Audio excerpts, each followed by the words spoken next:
Everyone, let's just give everyone a few moments as we're coming in through the waiting room.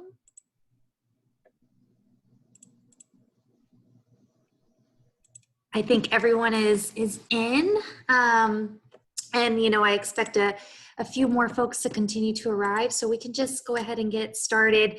I'd really like to begin with a very, very warm hello to everyone here. I see many, many familiar faces. I'm looking through. And also some new.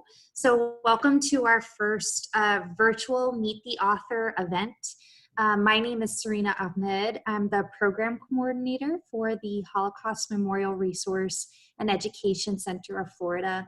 For those just learning about us, we're located just north of downtown Orlando, and we hope we'll be able to see you in person soon at the museum.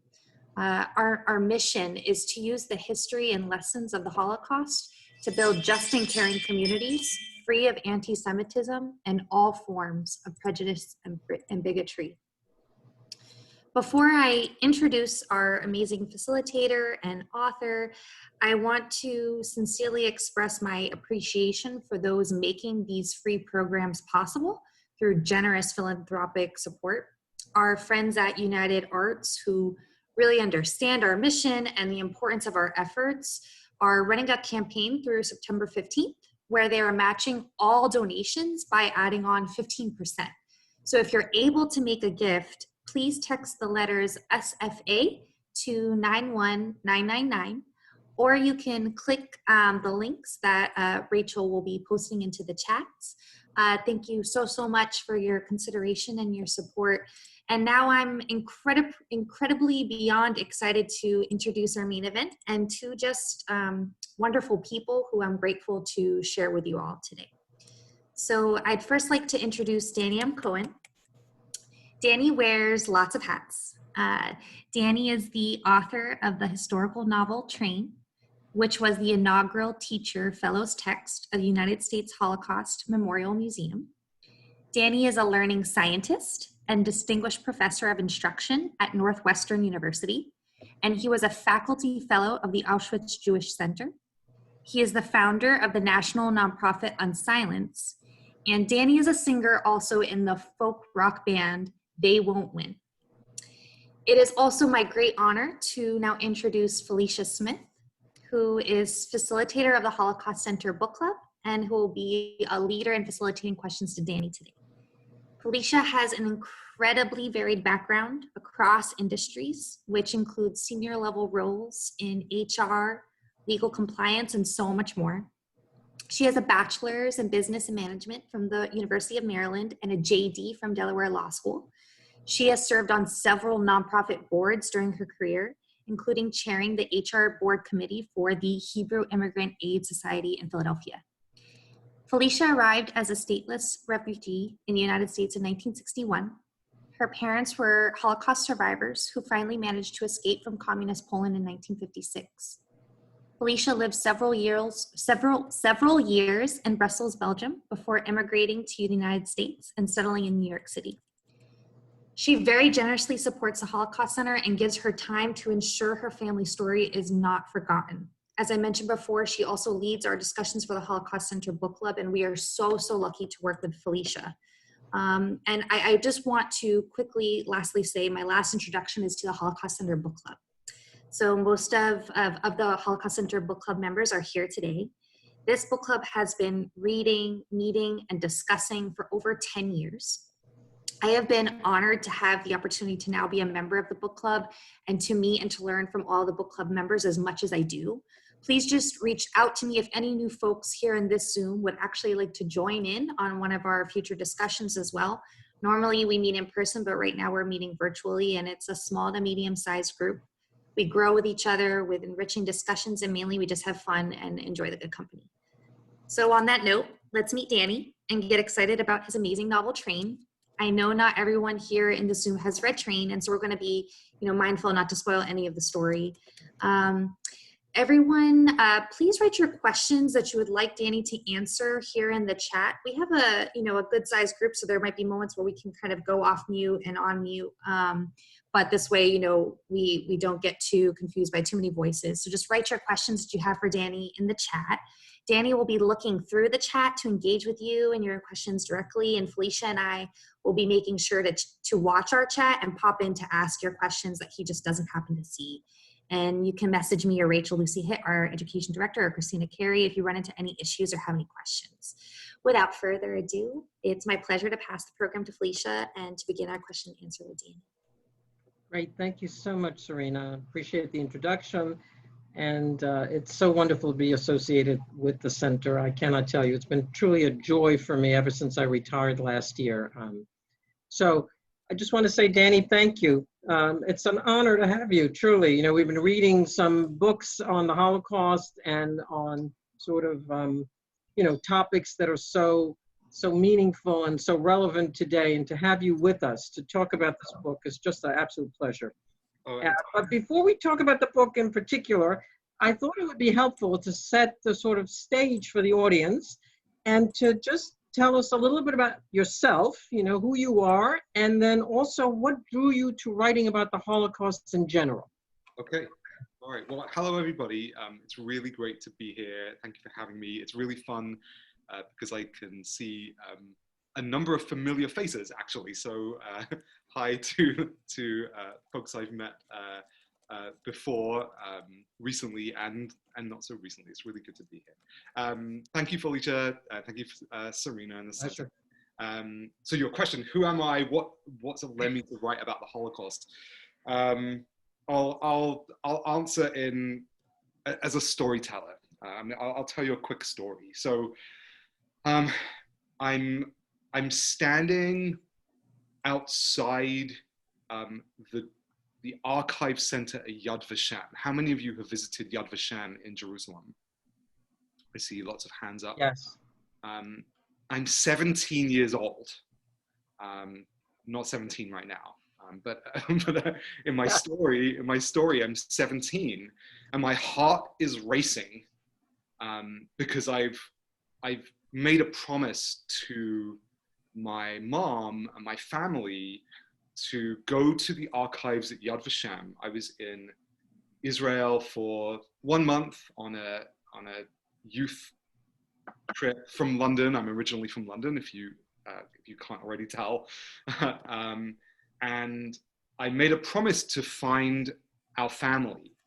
And I walk in through the doors and I walk up to the reception desk, and there's a woman behind the desk, and she says, how can I help you? And I say, I'm this 17-year-old nervous, and I say, I'm here to find my family. And she laughs and she says, yeah, you and everyone else. And I'm sort of taken aback. And I quickly realize she's laughing, but she's, I think, being protective. I think she's kind of trying to make sure that my expectations are not too high. She says, you're never going to find them. Everyone comes here looking for their family, but you're never going to find them. And I'm like, oh, okay.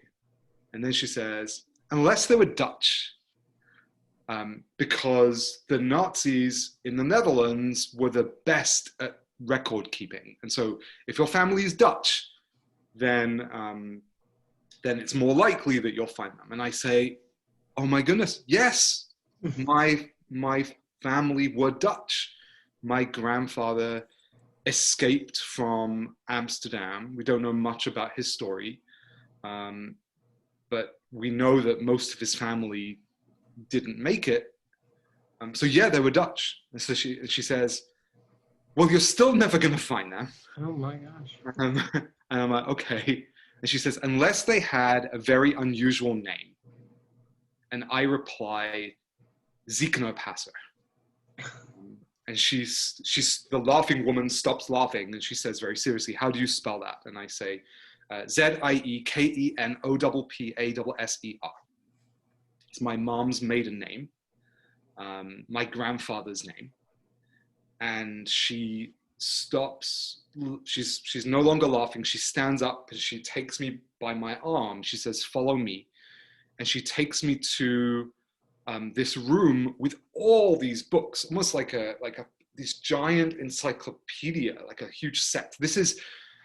I was 17. So how many years ago was that? Something like this is like 25 years ago. And so this is before all of the records at Yad Vashem were digitized. And so you physically had to open the books and look through. And we go to the final book. And in the middle of the book, on one of the final pages even, we have all of the names beginning with Z, as people will say. And we find Zikanopasa, date of birth, place of birth, Amsterdam, Rotterdam, Amsterdam, Antwerp in Belgium, Amsterdam, and then date of deportation, place of deportation, Auschwitz, Sobibor, Auschwitz, and then date of death. There was something like 20, 30 names, maybe. And I realized that I was probably looking at my family. And I went to reach for the book and she was like, no, you cannot touch the book. She took the book almost like an infant. She carried it over to the photocopier and she photocopied those pages. I sent a fax of those copies to my mom and my uncles back in London immediately. But the end of the story kind of stops there. We don't actually know enough about my grandfather's story. My grandfather was a survivor, but I never met him. He died before I was born. His name was Maurice Zikanopasa. I'm Danny M. Cohen. The M is for Maurice, so he's kind of ever present in a way. But he was not the stereotypical survivor that we have in mind today. He never went to schools and told his story or had his testimony recorded. He never told his story. My mom and her brothers, my uncles, they didn't know anything that happened to him and his family. He was one of the survivors who just stayed silent as a way to deal with his family history. And so we think the names in the Yad Vashem book and now online, we think they're members of our family, but we may never know. And so I think because I call these dead ends, I feel like there are all these dead ends in my, and so I think that's part of the reason why I write not only about Holocaust history, but I write about what I call hidden Holocaust history. I write about the stories, the narratives that we don't usually hear, the stories that we have to try and uncover and figure out. That's why I think I write about what I write. Yeah, thank you. That was absolutely beautiful to sort of hear that. I had a similar experience, but with a very different ending, not being able to get any information. So it makes a lot of sense. And I love your analogy about dead ends. And my next question really relates to this book. And obviously the subject matter, these are forgotten people whose stories have not been publicized. So I think it makes so much sense understanding your experience, what happened to you in terms of trying to find out more information, and your grandfather's silence. You didn't want that silence to remain for others. So is this why you selected this particular subject and these particular individuals and characters? We'd love to hear what you were hoping to achieve. And also, this is a novel, a historical novel. So did you research? I'm sure you did, but to what extent and how did you approach that? Is it historically accurate?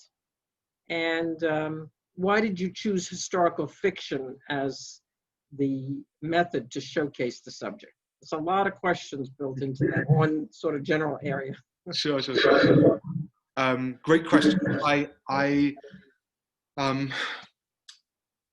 I've really changed the way I think about Holocaust education. So I'm a Holocaust educator before I am a writer. I was trained as a human rights educator. I grew up in the Jewish community in the UK, where part of my training was how do we teach about the Holocaust to young people. And I used to take the same position as Elie Wiesel, who argued that Holocaust fiction is inappropriate, that the fictionalization of not only the Holocaust, but genocide and human suffering is not something that should exist or we should entertain. We can go into it. I won't go into all the details, but if anyone has questions, I'd be happy to share. But in my research at Northwestern, actually, I've lived in the US now for 17 years, I think, almost. I've always been interested in the idea of collective memory. And it was in 2005. It was January 29th, 2005, when I came across an article in the European press talking all about a big event that had happened 2 days before. So what happened on January 27th, 2005? I'll throw it out to you because it's fun to test you. What happened on January 27th, 2005? It's not ringing any bells to me, unfortunately. You're probably going to embarrass us. January 27th is the anniversary of, you all know. International Holocaust Remembrance Day? Yeah, it's International. Oh, of course. Oh my God, that's right. January 27th was the liberation of Auschwitz-Birkenau by the Soviets. And Yes. 2005 was the first time that the international community had ever marked International Holocaust Remembrance Day. It's only existed for what, 15 years, right?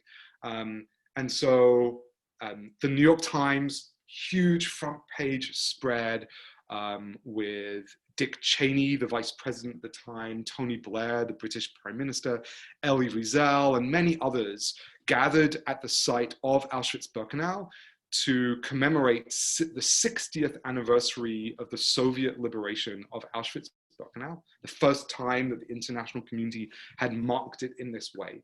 And it emerged just a couple of days later that the Polish authorities who oversaw the ceremony had prohibited one community from being part of the event. Does anybody know which community that was?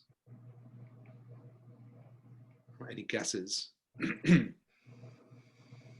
So it was the LGBTQ community. Oh. The Polish government did not allow for representatives of the LGBTQ community to participate in the ceremony. This is 2005, right? This is only 3 years after the German government recognized homosexuals as being victims of Nazism. So the German government did not recognize homosexuals as victims until 2002. And through my research, I found this really fascinating. I learned that the Roma victims of Nazism were not recognized as such and were not eligible for reparations until around 1980. We know that Jewish victims, including members of my family who might have survived, were eligible for reparations in 1946, 1947, pretty much immediately. And so I started to learn about this discrepancy. I'm Jewish, I'm also gay, and I started to ask this question about why is it that I had been taught so much about the Jewish narrative of Nazi persecution, but I had never been taught any part of the Nazis' persecution of homosexuals, Nazis' persecution of Roma, and Sinti, or so-called gypsies, which is now a derogatory term. I'd never learned about the Nazis' persecution of people with disabilities, and we could list all those groups, right? There are something like 23, 24 specific groups that the Nazis targeted. And so I started to ask all these questions, write papers. It turned into my PhD dissertation. And I started to develop a curriculum for high school teachers about how to teach this history. And I gave the curriculum to a number of teachers to try out. And they said to me, I said, be honest, is this something you would use? And they said, no, it's very dry. It's very encyclopedic. Do you have any novels or films that you can recommend? Because it's often much easier to create entry points with our students when we're teaching through film and through fiction. So I gave them a short list of books and films that I would recommend. And the teachers said to me, no. We don't have time to teach one documentary about the Roma and one book about the disabled and one feature film about the homosexuals and one film about the political distance. We don't have time for that. We have maybe 3 hours at most to teach the whole of World War II history. Is there one book or one film that has all of these groups integrated together? And I said, no, not that I know of, but let me see what I can do. And I often joke that at the time I didn't have the budget to make a film. And so I started to write some short stories, and those short stories became Train. So I never set out to write Train. They started as short stories that were historically accurate. To answer your question about historical accuracy, the book, I don't know how many of you read it, but this is the 15th draft of the book. So I rewrote it 15 times. Or I wrote it once and then rewrote it 14 times. I wrote it over 5 years. I had 32 educators and historians read it along the way, giving me feedback, helping me figure out all the research, the stories. Everything that happens in public in the book is real history. All of the characters are fictional, but they are inspired by real testimony from 1943. That's how I landed on writing fiction. So I accidentally wrote a novel, is what I like to say. Annie, it's fascinating that you said you rewrote it 15 times. Give us a sense of that a little bit. I'd love to follow up on that. Did you sort of change it entirely, or just kept tweaking it, or why 15 times? Yeah. Okay. Well, I didn't intend to rewrite it 15. I thought once I'd be done, right? I played around with voice. I played around with the plot. Characters kept shifting. Just to give you a couple of examples. At one point, for those, and I'll talk about the story in the book without giving away any big spoilers. So don't worry if you're halfway through or if you haven't read it yet. So Victor, we meet a character called Victor, who is in the final version of Train. He's a ghost, and he actually haunts his sister Elise. Victor, we learn pretty quickly, was murdered by the Nazis because he had a mental disability. He's a young boy. In the original version, he was one of the 6 central characters. I actually placed Victor right up front, but I really struggled to write him, if I'm honest, and I struggled to weave his story into the book. And so I created Elise, his sister, who would tell his story on his behalf, and she really is sort of quite integral to the book. So she didn't exist at the beginning. That's one example. Another sort of fun moment when writing the book, I don't know how many of you write fiction. Maybe some of you do. There's that sort of stereotypical, you have a draft of your book and there's a really great beginning, and there's a really great ending, and the middle kind of sags. And I think my story was suffering that a little bit. And I was trying to figure out how to make the middle of the book really compelling. And I kept reading testimony and reading testimony and reading testimony. And a central event in the book is the Rosenstrasser Protest. The Rosenstrasser Protest was, it started and just in late February 1943, where the Nazis, the Gestapo, took trucks onto the streets very early in the morning, around 5:30 a.m., and they began rounding up the remaining Jews in Berlin. And many of those Jews happened to be married to Christian women. There were many Jewish men married to Christian women that were still in Berlin in 1943.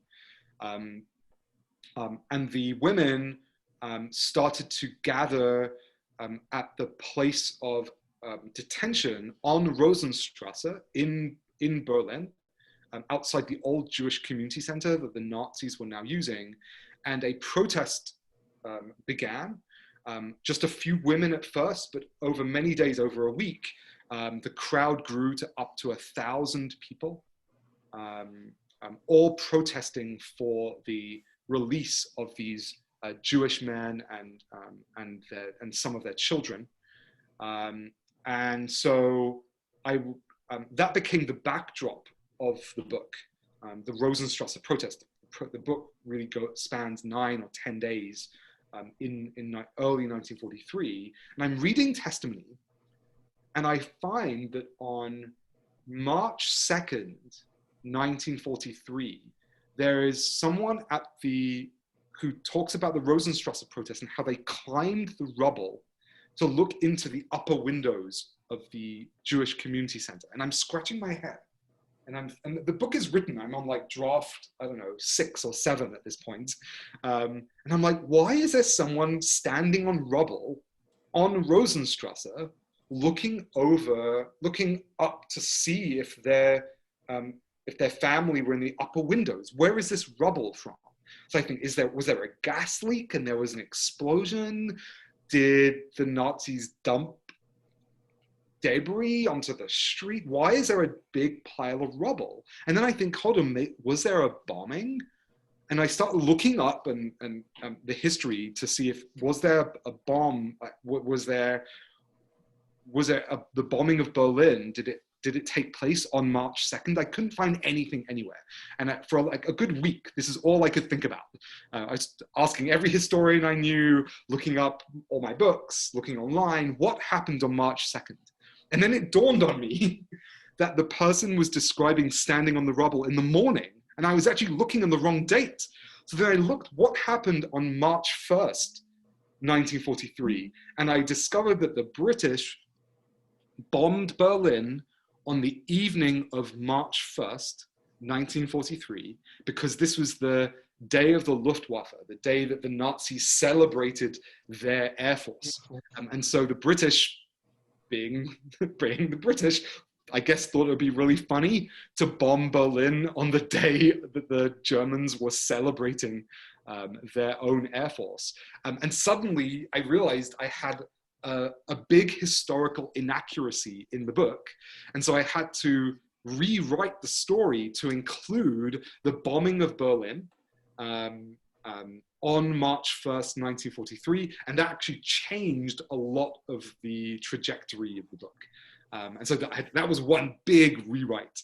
And if I'm honest, because I think I just really value historical accuracy, I was once telling the story to a group of high schoolers, and they were like, wasn't that just devastating and so frustrating that you had to rewrite? And I was like, no. I actually I remember picking up the phone and calling my husband, who was at work, and like excitedly telling him, oh my God, I solved the mystery of the rubble on the street. And now I'm not going to have a sagging middle to my book anymore. The middle of the book is going to be this exciting 6 short chapters from each character perspective, experiencing the bombing of Berlin right in the middle of the book. And so originally the book was supposed to be 10 chapters, and then it became 11 chapters. Oh, that's absolutely fascinating. You know, those little nuggets of what you went through, just make it so much richer for us to understand.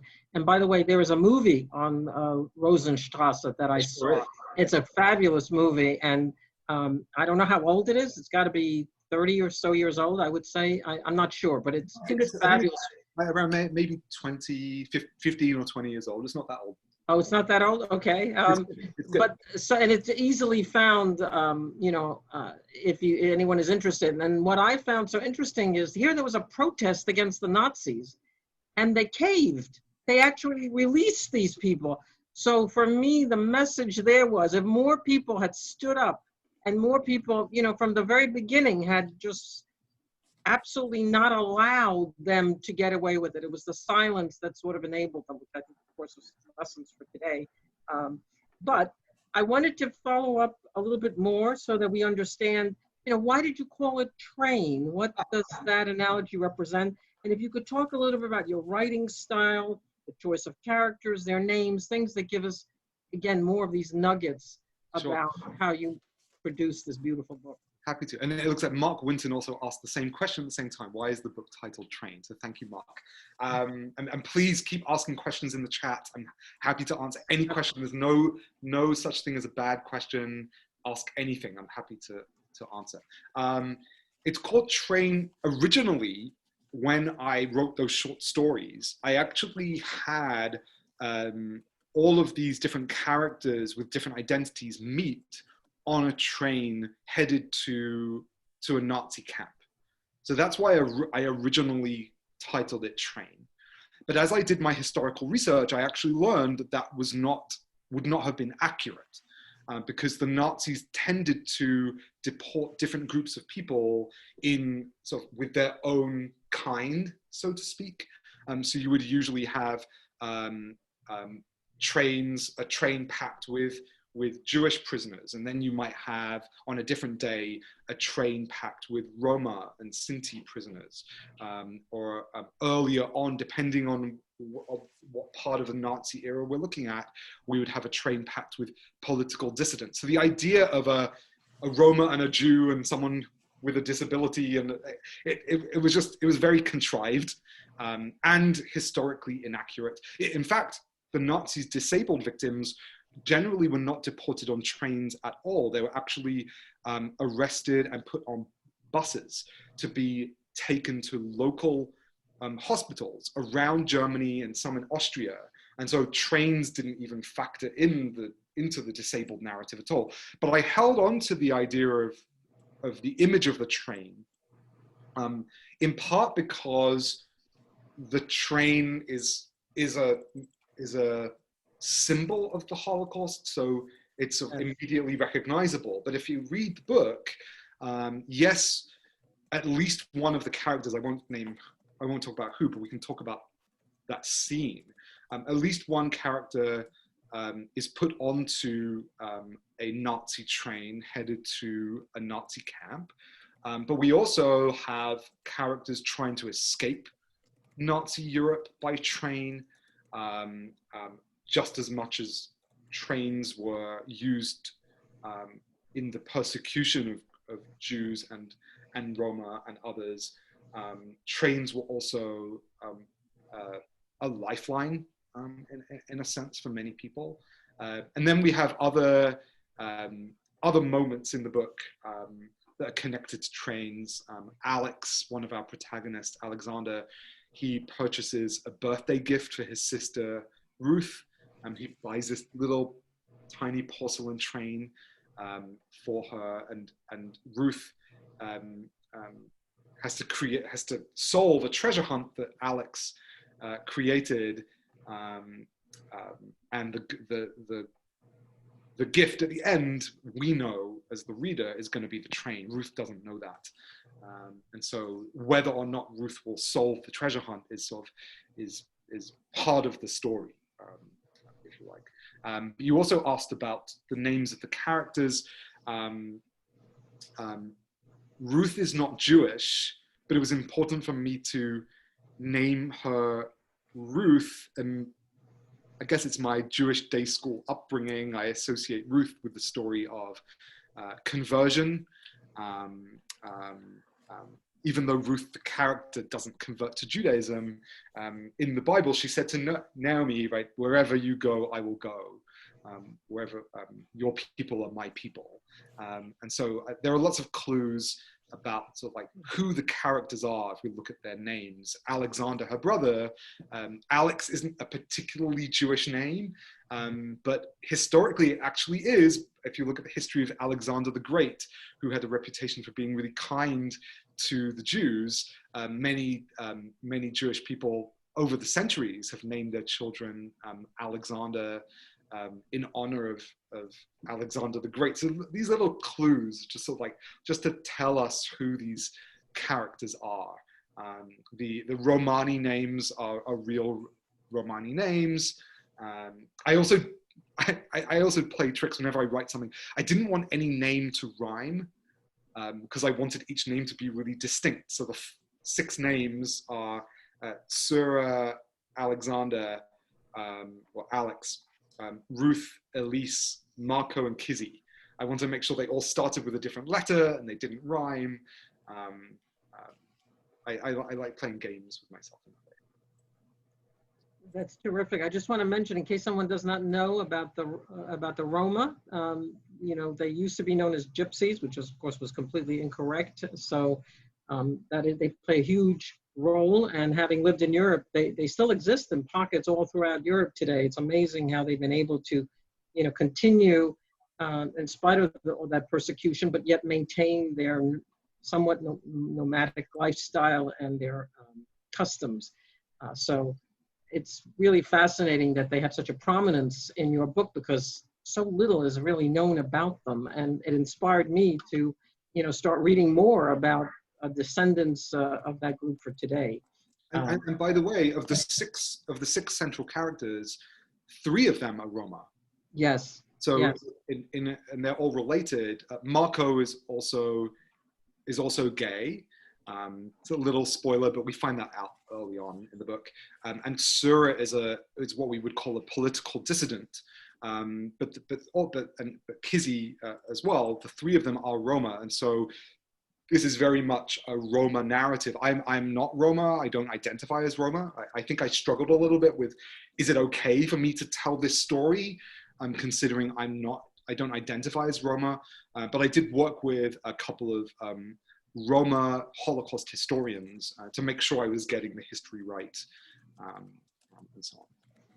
When you mentioned the train, if anyone does have an opportunity to go to Yad Vashem, the Holocaust Center in Jerusalem, probably the most premier on this subject in the world, when you first enter, that's the first thing you see is one of the actual freight train cars that used to transport people.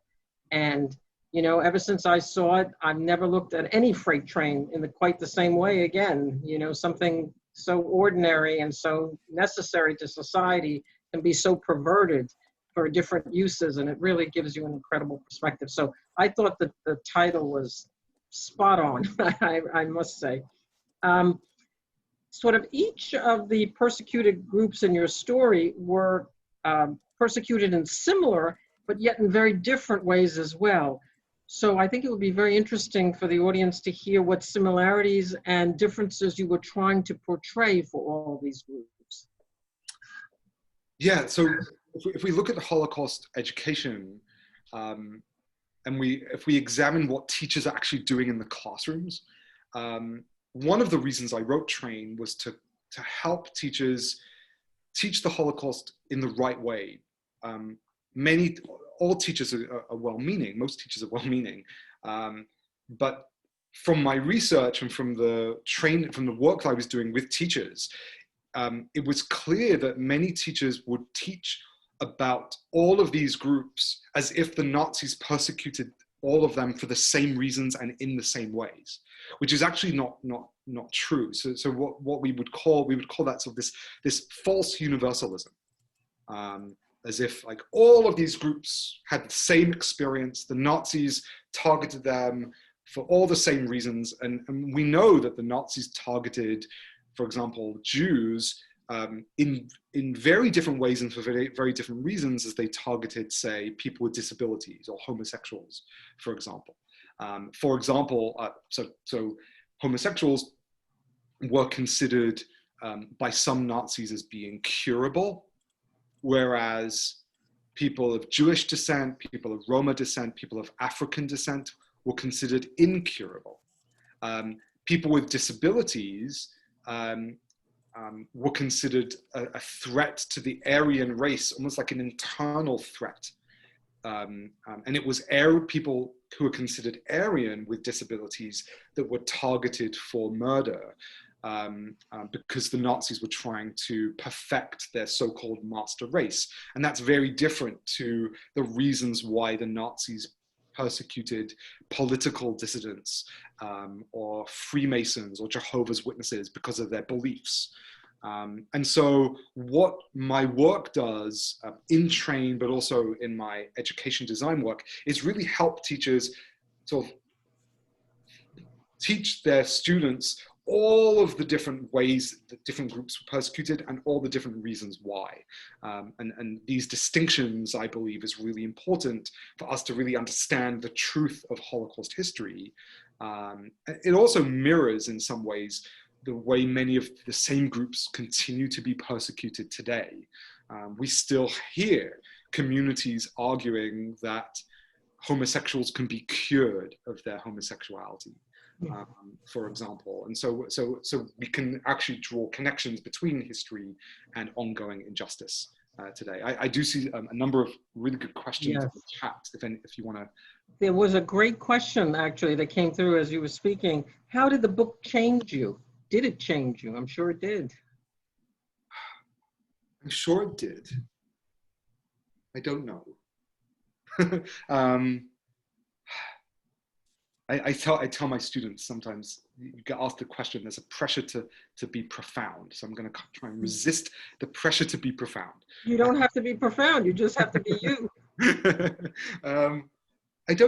It changed me in that I learned about, did it change me? I don't think it changed me. That's going to be my answer. I don't think it did change me. I think there's so much of me inside the book. My friends, when they read it for the first time, they would text me and be like, "Oh my God, Alex writes treasure hunts!" Like, because I know amongst my friends, like I write treasure hunts. So of course, Alex writes treasure hunts. I wrote Marco. Some people ask me, how did I write different characters? I wrote Marco as like, I thought to myself, who would be the guy I would have a crush on when I was 17? Right? So like, I wrote Marco. He's just like the guy I would have a crush on when I was a teenager. And so I think that rather than the book, I'm sure the book changed me in some way that I'm not quite aware of, but I think and this relates to another comment or question about the children and adolescents, sort of, their creativity, their ingenuity. I think what I realized is that fiction, historical fiction, can not only, how do we write historical fiction? We need to tell the real history, and we need to make sure that the stories are authentic and historically accurate and so on. But at the same time, I think, at least for me, the pleasure of writing fiction is getting to just put myself into the characters as a way to make the characters and their actions feel real to the reader. Especially because my audience is young people. I wrote this book for teenagers. I wrote it to be taught in classrooms. It is taught across the United States and around the world, which is amazing to see. I also wrote the book.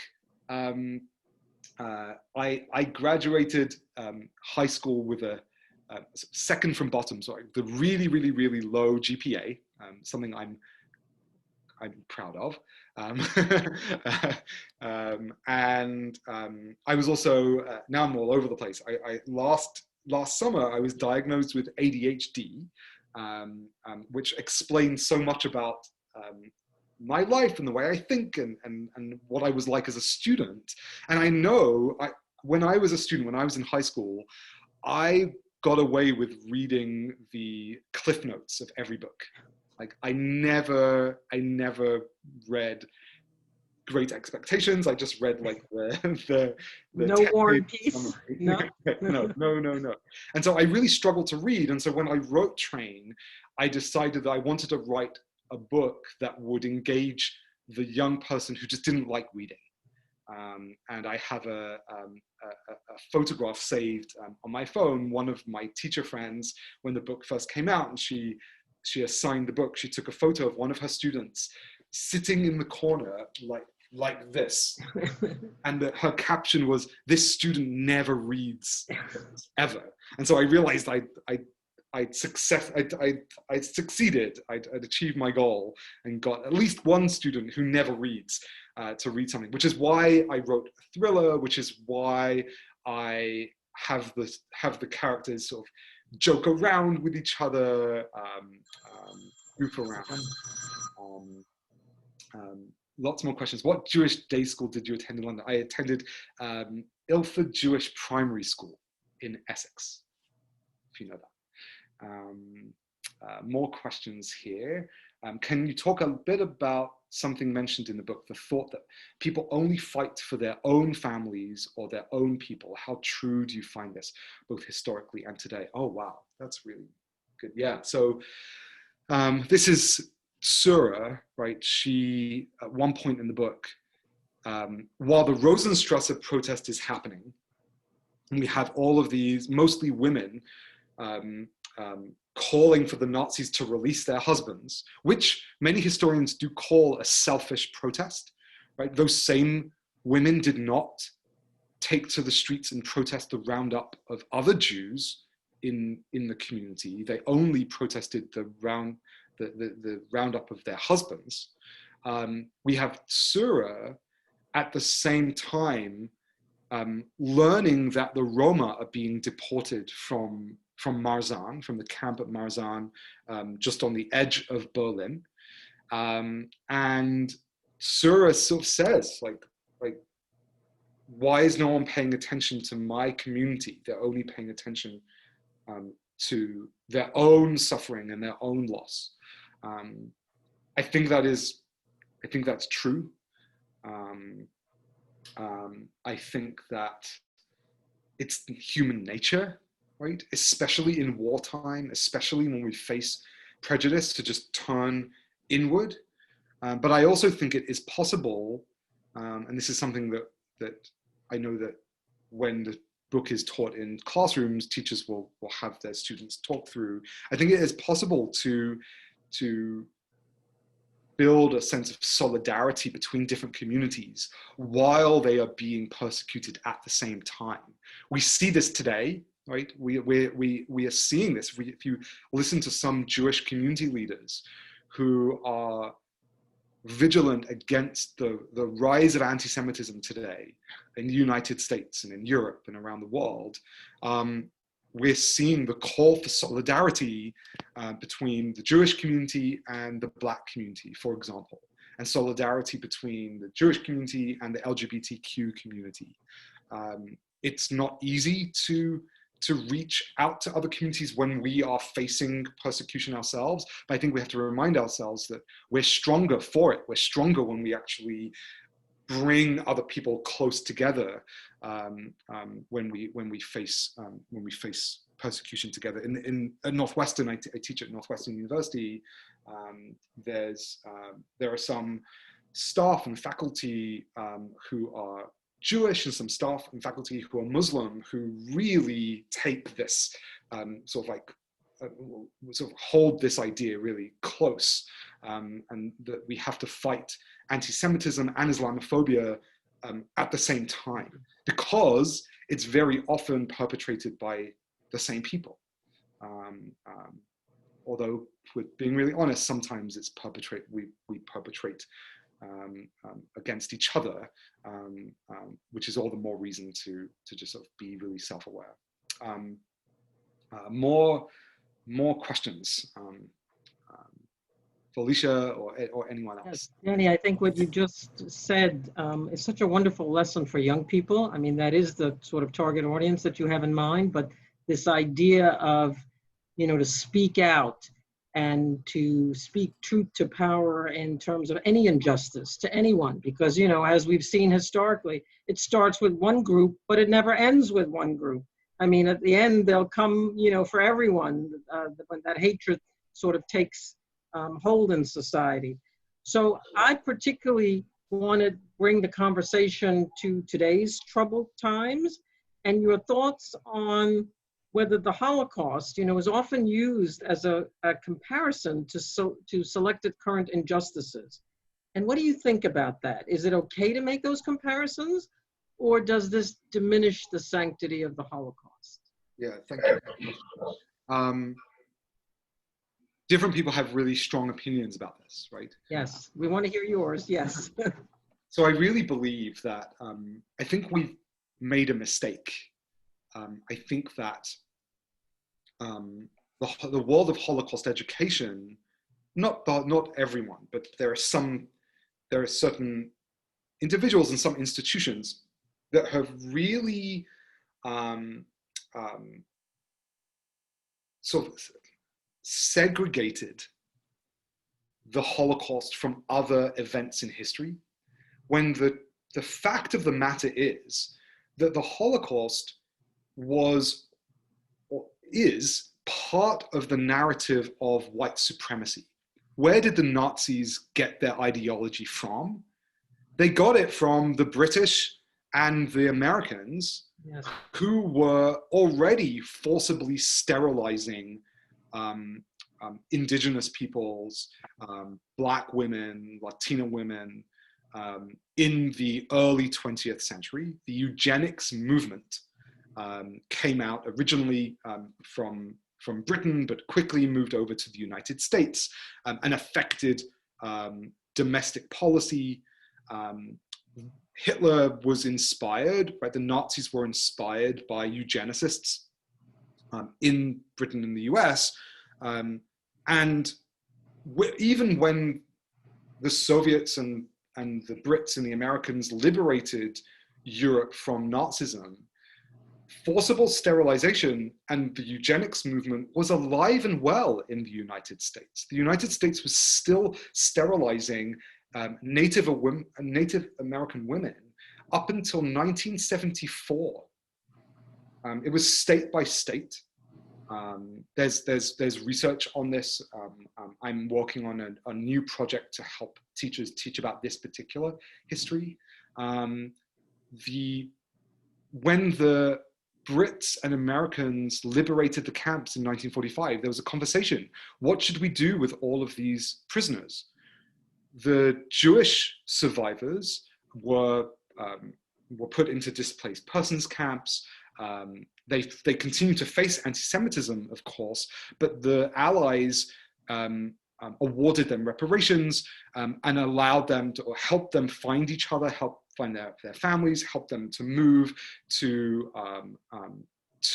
Israel after 1948, to the US and the UK and elsewhere. What happened to the homosexual prisoners?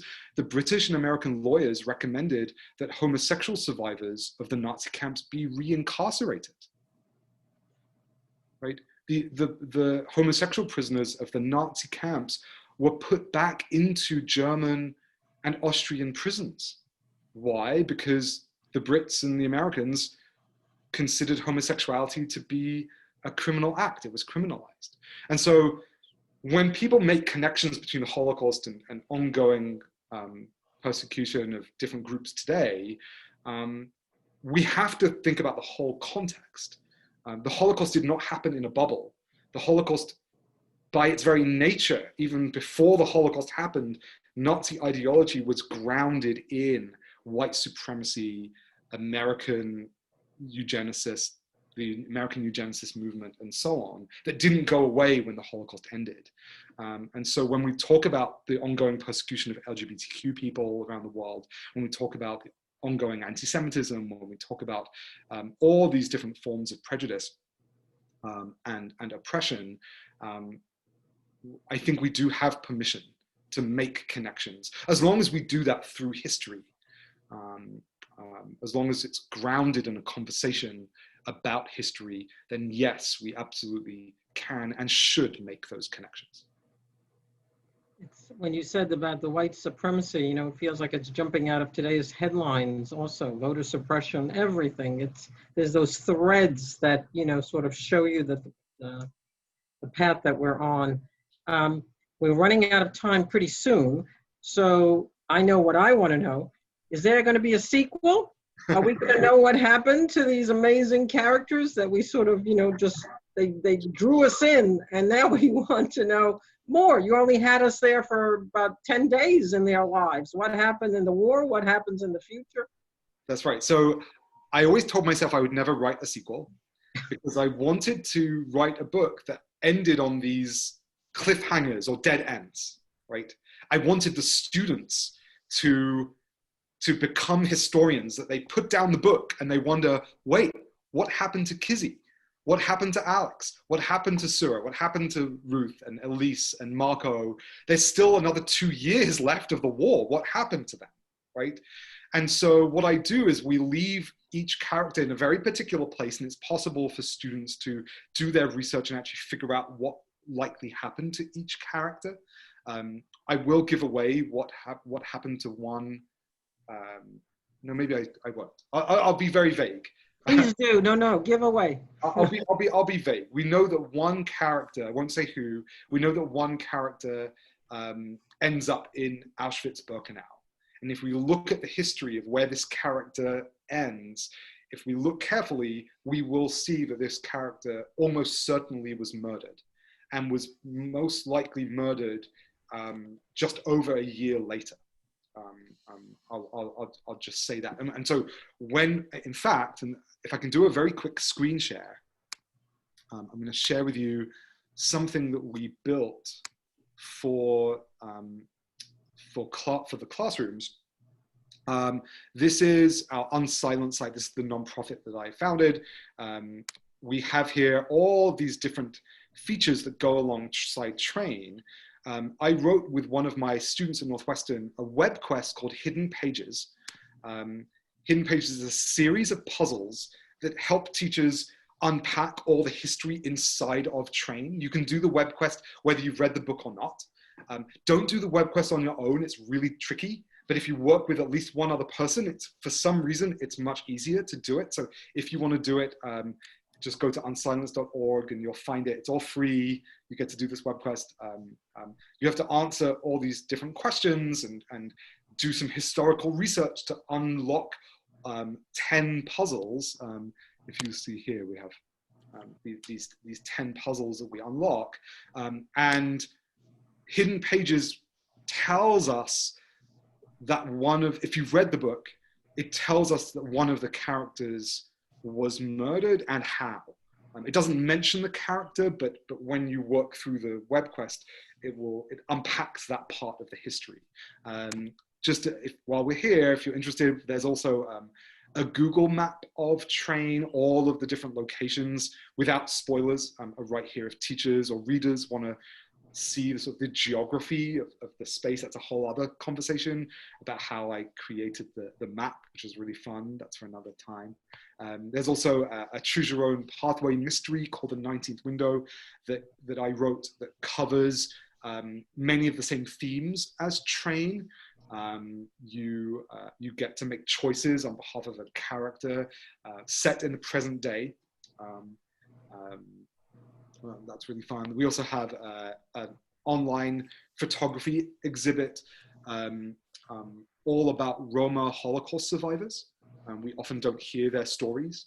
And so this is based on the work of Holocaust scholar Michelle Kelso, who interviewed over many years, interviewed Roma Holocaust survivors about their experiences. That's I Saw Everything. And then we also have another choose your own pathway testimony called The Sun by Michael Bauer.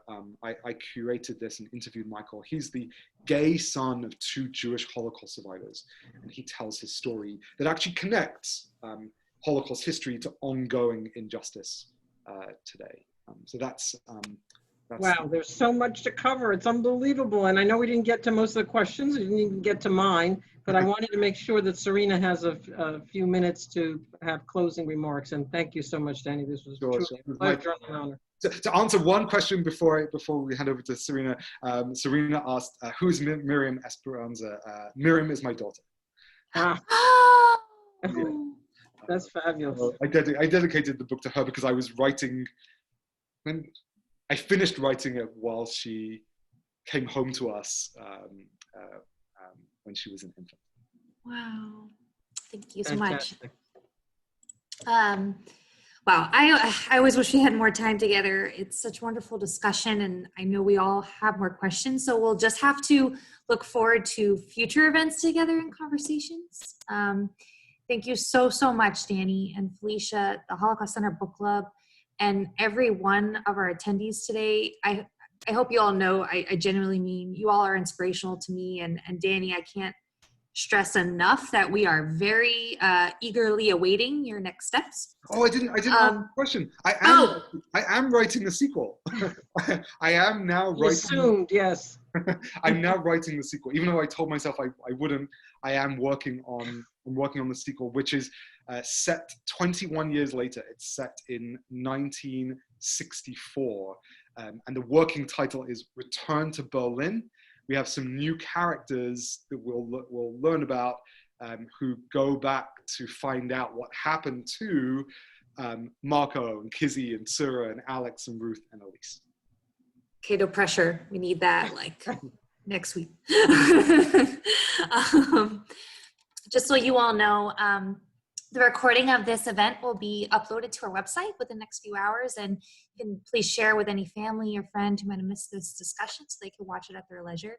And after today, you'll also receive an email with a link to take a short survey where you can provide feedback. And if you might take just a few moments to complete the survey, we greatly appreciate the feedback. It lets us know how we can improve our time together at future events.